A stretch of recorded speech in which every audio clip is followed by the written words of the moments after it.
আর ভোটের আগেই বন্দে ভারত স্লিপার যা ছুটবে হাওড়া থেকে কামাখ্যা পর্যন্ত, এই বন্দে ভারত স্লিপারের উদ্বোধন করলেন প্রধানমন্ত্রী নরেন্দ্র মোদী আজ।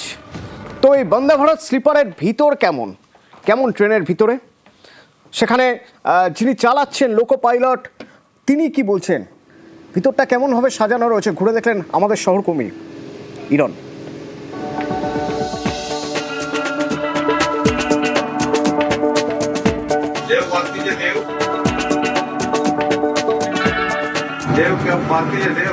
ভারতের প্রথম বন্দে ভারত স্লিপার, সেই স্লিপারের যে চালকের কামরা সেখানে আমরা রয়েছি এবং দেখাবো সেই সিস্টেমটা এবং এই যে অত্যাধুনিক সিকিউরিটির কথা এখানে বলা হচ্ছে, এখানে যাত্রী নিরাপত্তার ক্ষেত্রে কোনো আপোষ করা হয়নি।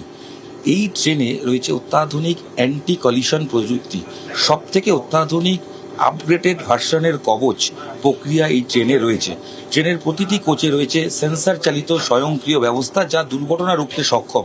এছাড়াও প্রত্যেকটা কোচে রয়েছে অত্যাধুনিক সিসিটিভি ক্যামেরা এবং প্রত্যেকটা কামরার সঙ্গে সংযোগ থাকবে এবং পাইলটের সঙ্গে লোকো পাইলট অর্থাৎ শেষ কামরায় প্রত্যেকটা জায়গাতেই কিন্তু সংযোগ থাকবে, ওয়াকি টকি ছাড়াও মাইকের মাধ্যমে থাকবে এবং কীভাবে পুরোটা কন্ট্রোল হবে, কারণ দরজা খোলা বন্ধ যাবতীয় নিয়ন্ত্রণ হবে এখান থেকে এবং ট্রেন চলার ক্ষেত্রে প্রত্যেকটা কামরার সঙ্গে যাতে সংযোগ থাকে ক্যামেরায়। কুণাল চৌধুরীর সাথে ইরন রায় বর্মন, নিউজ 18 বাংলা।